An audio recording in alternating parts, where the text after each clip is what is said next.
बिस्मिल्लाहिर्रहमानिर्रहीम। Mendeleev period table आज हम ये स्टडी करेंगे और modern period table next study करेंगे। मेरा माइंड था मॉडर्न पढ़ाने का, लेकिन वो मैंने सोचा कि नहीं, वो नेक्स्ट ही पढ़ाऊंगा आपको। आज सिर्फ हम मेंडलीव पीरियड टेबल को स्टडी करेंगे। अच्छा, मेंडलीव पीरियड टेबल जो है वो बुक के अंदर नहीं बनाया गया, लेकिन लास्ट जो बुक थी आपकी जो चेंज हुई है केमिस्ट्री की, उसके अंदर मेंडलीव पीरियड टेबल बना हुआ था। तो पहले तो मैं आपको थोड़ी सी इसकी हिस्ट्री या थ्योरी बता दूंगा, उसके बाद फिर डेफिनेशन समझाऊंगा। ये जो टेबल है ये मेंडलीव का बनाया गया है, मेंडलीव ने बनाया था। ये ना तो आपने याद करना है ना इसका लिंक है, बस इसको समझना है कि इसके अंदर कौन सी डेफिनेशन कैसे बनेगी, बस। अच्छा, मेंडलीव पीरियड टेबल के अंदर याद रखना, उसने एलिमेंट्स को अरेंज किया, उसने एलिमेंट्स को अरेंज किया according to increasing their atomic masses. यही वर्ड हमने पहले पढ़े थे ना। और मैंने आपको बताया था कि 1913 से पहले एटॉमिक मास ही चलता था, एटॉमिक नंबर का कॉन्सेप्ट नहीं था। ठीक है, तो इसलिए हमने इसको एटॉमिक मास के लिहाज से ही स्टडी करना है। क्लियर होगी बात यहां तक? तो एलिमेंट्स को अरेंज किया उनके बढ़ते हुए एटॉमिक मास के लिहाज से। तो यहां पे देखो, हाइड्रोजन का एटॉमिक मास 1 है, ठीक है, और हीलियम का कितना है? हीलियम He4 है। लिथियम का 7 है, तकरीबन 6.97 होता है। बेरिलियम का 9.01। अच्छा, कहने का मतलब है कि इंक्रीज ही हो रहे हैं, ये तो नहीं हो रहा कि 9 के बाद जी 7 आ रहा है या 6 आ रहा है, इंक्रीज ही हो रहे हैं ना। तो एलिमेंट्स को हमने तरतीब दिया, मेंडलीव ने तरतीब दिया according to increasing their atomic masses. Elements arrange according to increasing their atomic masses. और अब उसने ये नहीं किया कि पहला 8वें के बराबर है। न्यूलैंड ने यही कहा था ना कि जो पहले एलिमेंट की प्रॉपर्टी और 8वें एलिमेंट की प्रॉपर्टी, अब उसने ये नहीं कहा, बल्कि उसने कुछ बना दिया। उसने क्या बना दिया? उसने बना दी, देखो ऊपर से नीचे, ये सारे तरतीब में नहीं आ रहे। इसे बोलते हैं हम वर्टिकल कॉलम, जिसे ग्रुप कहते हैं। ये पहला साइंटिस्ट था जिसने ग्रुप और कॉलम यानी कि ग्रुप का कॉन्सेप्ट दिया। और याद रखना, ये वर्टिकल होता है जितना दीवार है, ये वर्टिकल है, उसको कॉलम भी कहते हैं। ठीक है, और इसको ग्रुप, यानी 3 नाम है इस वर्टिकल दीवार के, वर्टिकल, कॉलम या ग्रुप, लेकिन हम इसको ग्रुप कहेंगे हर जगह पे। मैं इसको ग्रुप ही कहूंगा बार बार, और आगे भी ग्रुप लफ्ज़ ही यूज होगा, वर्टिकल या कॉलम वर्ड यूज नहीं होगा। अच्छा, वर्टिकल कॉलम जिसको उसने ग्रुप कहा है, कहता है इसके अंदर जो एलिमेंट्स होंगे उनकी जो केमिकल प्रॉपर्टी होंगी वो सिमिलर होंगी, एक जैसी होंगी। अब दोबारा सुनो, सबसे पहले उसने क्या किया? एलिमेंट्स को अरेंज किया उनके बढ़ते हुए एटॉमिक मास के लिहाज से। उसके बाद उसने बनाए ग्रुप्स और कहा कि ग्रुप्स के अंदर जितने भी एलिमेंट्स आएंगे उनकी प्रॉपर्टी एक जैसी होंगी। इसका मतलब helium, neon, argon, krypton, xenon, radium, नजर आ रहे हैं ना? ये नोबल गैसेज हैं असल में आपकी। कहता है इनकी प्रॉपर्टी एक जैसी है, इनकी प्रॉपर्टीज। अच्छा, और ये जो आया है आपके क्या कहते हैं, hydrogen, lithium, sodium, potassium, copper, rubidium, silver, ये सारे सीजियम, गोल्ड, फ्रांशियम, इनकी प्रॉपर्टी एक जैसी है। ठीक है, और ये जो बेरियम, मैग्नीशियम, कैल्शियम, इनकी प्रॉपर्टी, यानी कि जो कॉलम में आ रहा है उनकी प्रॉपर्टी एक जैसी है। यानी कॉलम में जो एलिमेंट्स आएंगे उनकी प्रॉपर्टी एक जैसी होंगी। अच्छा, उसके बाद उसने हॉरिजेंटल, ये अब आपको नजर आ रहा है येलो वाला, ये उसने बनाई हॉरिजेंटल रो। क्या बनाई उसने? इसको उसने नाम दिया पीरियड। यानी कि उसने कॉन्सेप्ट दिया, उसने पीरियड के अंदर एलिमेंट्स को अरेंज किया उनके बढ़ते हुए एटॉमिक मासेस के लिहाज से। Arrange the elements according to increasing their atomic masses in period form in horizontal row in periods. उसने पीरियड में हॉरिजॉन्टल रो में अरेंज किया उसको, और क्या बनाए? वर्टिकल कॉलम्स बनाए, और वर्टिकल कॉलम में उनकी केमिकल प्रॉपर्टीज एक जैसी थी। ये मैं बार बार इसलिए रिपीट कर रहा हूं ताकि आपके माइंड में फिट हो जाए कि मेंडलीव ने किया क्या था। हमने इनके नाम याद नहीं रखने अभी हमने आपने सिर्फ ये याद रखना कि हो क्या रहा है। एलिमेंट्स को अरेंज किया, कैसे किया? According to increasing their atomic masses. और जो वर्टिकल कॉलम बनेंगे जिससे ग्रुप का है उनकी केमिकल प्रॉपर्टी जैसी है। क्लियर होगी बात यहाँ तक? यहाँ तो कोई ऐसी बात जो समझ आई हो आ गई है? चलेंगे अब यही डेफिनेशन आगे वो देगा। आगे अगर डेफिनेशन देखो इसकी, अब ये डेफिनेशन देखो इसकी। Russian chemist Mendeleev arrange the noun elements only 63, यानी उस वक्त 63 एलिमेंट ही डिस्कवर हुए थे। कितने एलिमेंट डिस्कवर हुए थे? 60। हाँ जी। In order of increasing atomic mass, आगे वही बात, कैसे अरेंज किया? हाँ जी। और किस तरह किया? इन हॉरिजॉन्टल रो, हॉरिजॉन्टल रो में किया, जिसको उसने क्या नाम दिया? ये पहला साइंटिस्ट था जिसने पीरियड और ग्रुप का कॉन्सेप्ट दिया। मेंडलीफ पहला साइंटिस्ट था जिसने पीरियड और ग्रुप का कॉन्सेप्ट दिया। So that element with the similar properties were in the same vertical column, जिसे उसने ग्रुप का नाम दिया था। और उसने कहा कि जो एलिमेंट्स कॉलम में आएंगे, ग्रुप्स में आएंगे, उनकी केमिकल प्रॉपर्टी सेम होगी। सारी वही डेफिनेशन है जो मैं अभी समझा के आया हूँ। इसलिए मैंने कहानी पहले सुनाई और डेफिनेशन बाद में, फिर बाद में डेफिनेशन बता के मुझे कहानी सुनानी पड़ती है। यहाँ तक क्लियर होगी बात? कोई प्रॉब्लम, कोई इशू, कोई बात समझ आई हो? अच्छा नेक्स्ट देखते हैं। अब इसके अंदर चंद बातें जो मैंने आपको बताना चाह रहा हूं।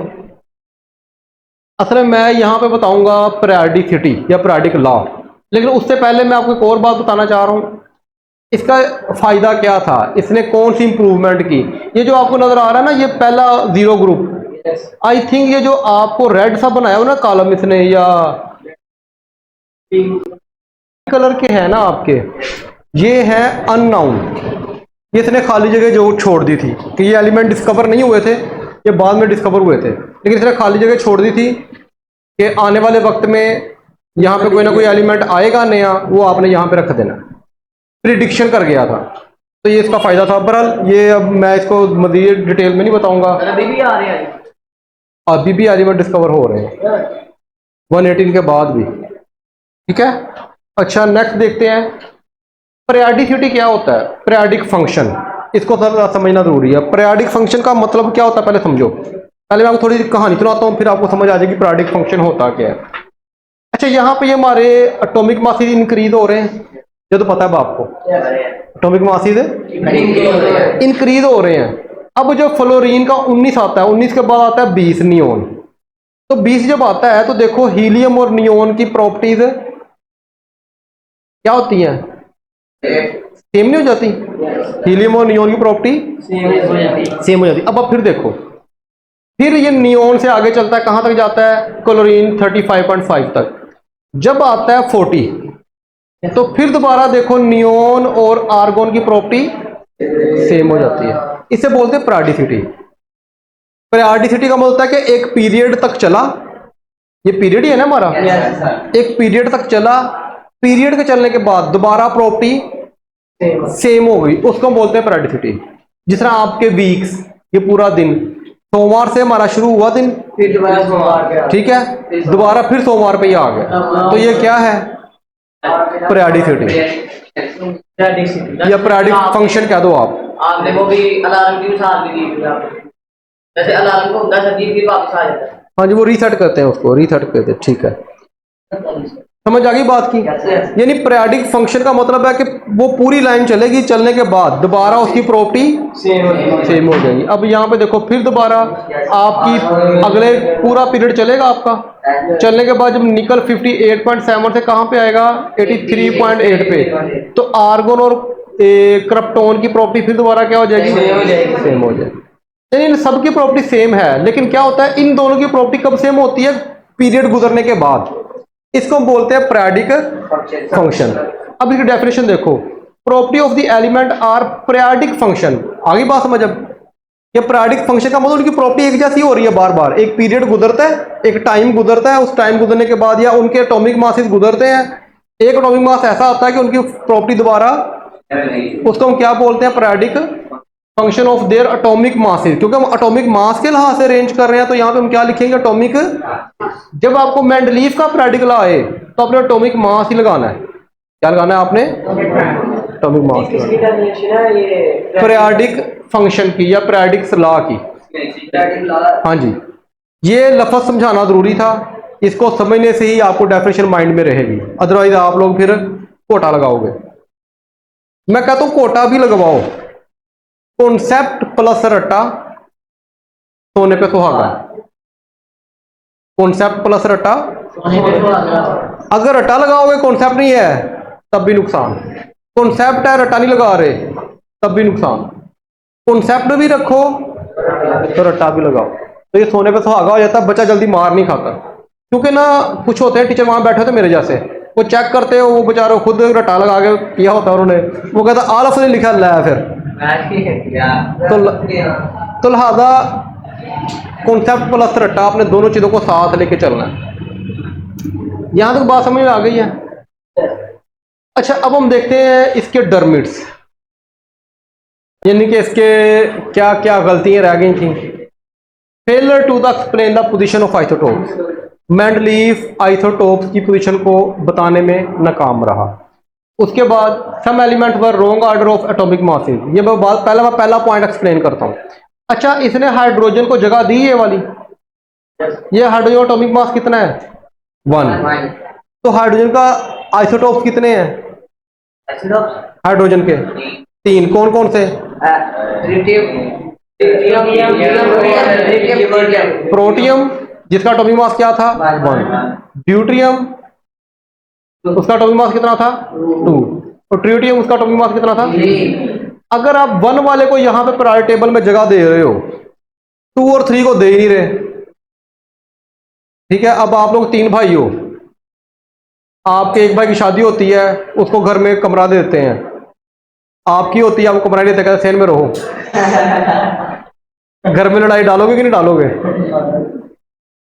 यानी कि उसको प्रोटियम को जगह दे दी, ड्यूट्रियम और ट्रिटियम को जगह क्यों नहीं दी? क्या वो सगे बेटे नहीं थे?